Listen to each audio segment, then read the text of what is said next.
sports. Well, it is the final segment 3, Cam Stewart. Actually, we're going to, of course, do it some more. Cam's going to stay in the Rogue family, but Cam is moving to Chicago. Cam, don't fake it, dude. Knock it off. Had an eyelash. So, Cam, you're moving to Chicago. Yep. This was always the plan. Yeah, the last couple of months. I mean, it wasn't dude, a lifelong dream, but yes, it was planned out. Cam, the moment I started doing this show, you said, Yep. As soon as I got here, I knew I was going to Chicago at some point. Yeah. I mean, thoughts? You know where I'm at right now, Pete, and I'm sure you get like this too. Is like I feel like I'm not in a rush to leave Waco because I've been here for 10 years. I really like it. And I like working here, like physically working here. But now we're at a point where I've moved so much stuff, I've thrown so much stuff away that I just want to go. You know what I mean? Like I just want it to all be done because the last week has been like packing up my stuff and I need to empty this place out and it looks more cluttered than ever before. Yes. Because you're packing it up. So, but I'll tell you, in that sense, I'm ready to dive into you. You've been in a pretty good mental state for the past like week or so. I'd say. You think so? Oh yeah, you seem looser than ever. And again, and I know what this is like when you're working in sports and you're on the come up. You're witnessing an ascension. You are overwhelmed with work and opportunity and saying yes. I was talking to Madison Hawk today. She's going to work with the Spurs as a sideline reporter. She's still going to do some of the stuff. Yeah, it's awesome. She's still going to do some of the stuff with Inside the 12. She's still going to do some stuff with the Texas Rangers. But we were talking about, I was like, well, you should still help out. And she's like, well, I'm worried if I couldn't get there. And then we both started to talk about like working in sports, saying yes to everything, and how that becomes extremely stressful. How did you manage that this past year? And you can't say edibles. Well, I mean, I was going to say not very well. I think from a mental state standpoint, because the biggest thing of the last couple of weeks is I've just had less on my plate in terms of working. Yeah. Obviously, moving brings in a whole nother thing. But, I mean, 2 things. I've had a car for 3 weeks now, which is a big problem. And I'm not doing as much. I'm still working a lot, but I'm not doing as much, which is really, really helpful. Because I'm in a place where I'm afraid to say no to things. And when I'm like looking at this move, because I'll be doing the Cam show remotely. I'll be doing Locked On Baylor remotely. And it's like to the point where I'm like, can I just have like 2 things? Now those are 2 things. I don't know how much I can survive off that in Chicago, but like, I just need to get to a spot where I'm doing like 2 pretty solid things and I'm getting by. And if I can do that, I can wait to get rich, you know, Pete. I can wait. But this season was doing like 7 things, and that was just way too much. I know, and it is all my own fault because I knew I was going to be stressed to shit. But yeah, I mean, part of it, Pete, is a mentality thing. I was thinking about this the other day. I have some people in my life, both related and not related. So genetics / just being around people all the time that are just very negative. And as you can tell by knowing me, I could get pretty negative. But I think, it's important that like you found a way to express that. Like in your show, in certain areas, it's like almost like comedically, like. It's unfortunate that it's working for you so well. Yeah, that's that kind of goes back to I work well under pressure, but I don't live well under pressure. Like all of it comes back to that. Because if you just like saw me losing my mind on the Cam show, if I saw someone doing that, I don't know how I would approach them in public.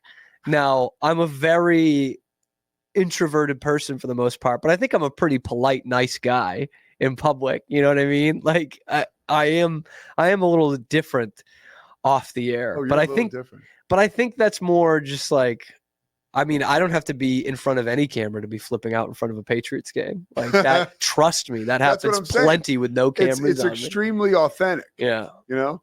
So yeah, but back to it. Like I was trying to flip the mindset a little bit. Like I'm just trying to be more positive about things, and I think it's working. I didn't even do yoga this morning. Yeah. And I'm still in a good mood. No, you are. Yeah. Are you on like edibles usually, right now? Huh? Are you on edibles right now? No, not yet. Last day. No, I won't do it tonight either. But really? I didn't do it last night. Okay. I get too much packing. Sunday night I did some, and I did not get nearly enough done. So all right. Let's go. Yeah. I do want to talk sports with you. Sure. All right? We're not going to wax poetic about your about my career, my tenure here. No, there's plenty of time to do that. I had someone ask me the high low of my time in Waco. They're trying to. I've literally been here 10 years. At the Rogue Media Network, they're trying to like separate us from each other. So they're like, you can't do it because I thought we're putting together. I thought every day we put together like very good content, and I think that folks thought you and I were just like using each other out of convenience, which there's a little bit of truth to both. Sure. Yeah, but I really was like, wow, like I get such good content with Cam that once a week we're going to keep doing something. There's no question about it. Because I think we realized pretty early on, or at least I did. Yeah. I think we both do good shows, but I'm like, man, we could do a great show together. Yes. But we're already doing shows. So this was our way to do that. And there's a lot of ways. There's so much. And Corey is so awesome. Corey Dickman at Rogue to talk about this. Like and Corey is awesome because he's always thinking big picture about how he could do stuff differently and continue to grow. And well, that's what makes Rogue so great. But yeah, it's been amazing doing stuff with you, and I look forward to continuing to do it. And I always, whatever you ever need from me, you can go here. Hell yeah. Even if you take advantage of me, like I'm going to help you move some stuff in about a half hour. Or literally, you are going to help me in a very literal sense. Honestly, it's my pleasure. Let's talk about Baylor basketball. Sure. That's also my pleasure. You're the host of Locked On. Your numbers are really, really good. You told me what Drake told us with his numbers and the financial windfall that comes for that MF. So I can't wait to give him crap about that. I didn't know those fur coats were real. All right. I think they are. You wonder why he's in a new place every weekend? I know. I would be too. Yeah. And he's like America's guest. Like he was at Iowa State this past weekend. Utah. Right? He's at BYU. BYU invites him all the time. So anyways, yeah. Baylor basketball taking on UConn on Wednesday night. It's like back to business for this basketball team. What does this game mean for Baylor right now? Is it a litmus test? Is it something that is a potential cornerstone for building the rest of their season on? Or is it a non-con game with an opponent who's really good? By the way, that opponent is pissed off right now. So it's not the best time to play UConn. Yeah. Well, the way I've been thinking about this is I don't know if it's make or break for their season, but it is make or break for their reputation this season. Right? Because they've lost 2 games. They were both against ranked teams, and both they got boat raced, man. Like they were laughed out of the building. One of them was really a true road game up in Spokane against Gonzaga. By the way, Gonzaga and Tennessee, I don't know how much you follow Evan Miyakawa and his metric system of it, but those are his number 1 and 2 teams in the country. So there's something to be said for that. But if Baylor can go in and steal one on the road against UConn, like we're not going to remember a few months from now that was 4 straight losses for UConn or how bad it was in Maui. We'll just remember that it was the home of the back-to-back national champions and you went in there and beat them. That could change everything for you in your confidence and your reputation heading into Big 12 basketball in 4 weeks here. Now, if you lose, again, it doesn't bury your season. No. And you still be in the rankings. Huh? Does it hurt you recruiting wise? I mean, I guess to some extent because you are battling UConn for top end recruits. So I guess to some extent it probably doesn't help. But the thing that will happen with that though, if they lose to UConn, it becomes such an easy excuse, which I think Baylor's gotten a couple of this year. Oh, well, it was Gonzaga and it was on the road. Oh, well, you lost to Tennessee, but you played the night before, even though they did too. And this would be, well, it was UConn in the home of and on their home court.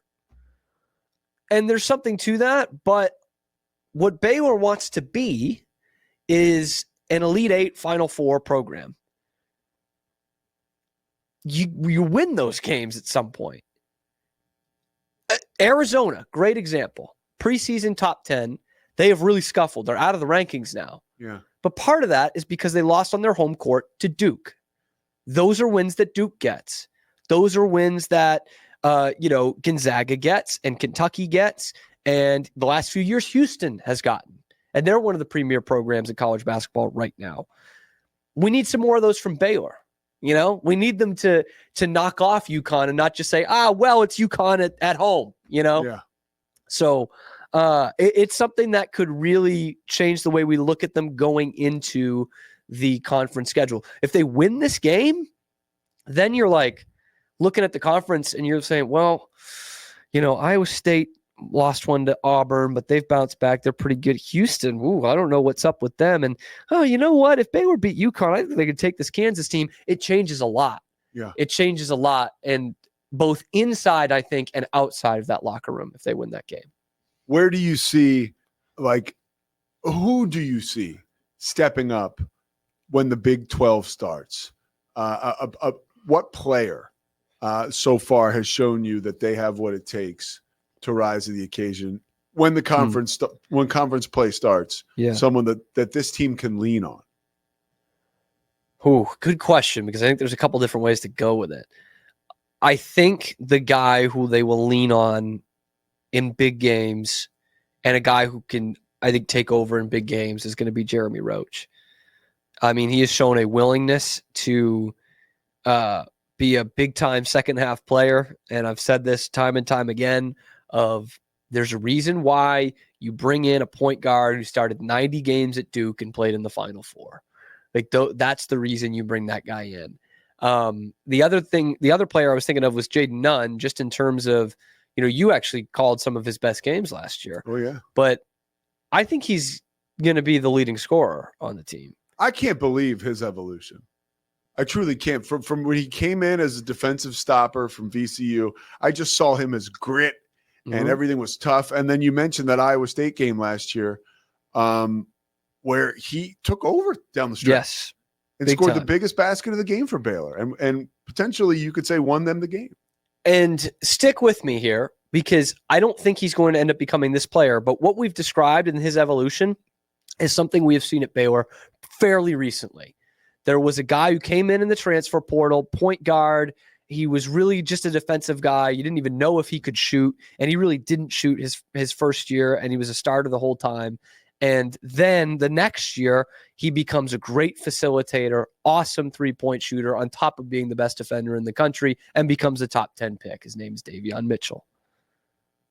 I don't know if Nunn's going to get to that level, but the evolution is scary similar in terms of, you kind of saw by the end of last year, okay, this kid can shoot it a little bit. And he had some big scoring games, won Big 12 Player of the Week. But I'm seeing his shooting splits this year. I'm like, this kid is going to be a 40-some-odd% three-point shooter. Like he could be a guy who's getting up to, 18, 20 a game. Yeah. That is possible. I think Jeremy Roach can do it too. And I think he's going to be a facilitator in big moments. But I love Jaden Nunn. I don't think Jaden Nunn was a bad second point guard by any means, but I like that he doesn't have to do that. Me too. I think that's going to be a better spot for him. Yeah. All right, Cam. Chicago, will it be a better spot for you? I don't know. Either way, we've got a spot for you here at Rogue, and we've got a spot for you here in our hearts. Cam Stewart. It's been real, Pete. He'll be back tomorrow on the Cam Show, so don't get too carried away. All right, we'll be back too. The Pete Sousa Show tomorrow, 1 p.m. Shahan Jayaraja from CBS is going to join us to break down the college football playoff rankings. And then on Thursday, we talk to Kenny Dillingham, head coach of Arizona State, and Joey McGuire, head coach of Texas Tech. Scotty Swingler on the wheels of steel, doing it for us once again. And Slovacek's doing it for all of us over the holiday season. Hop off I-35. Go see Ray at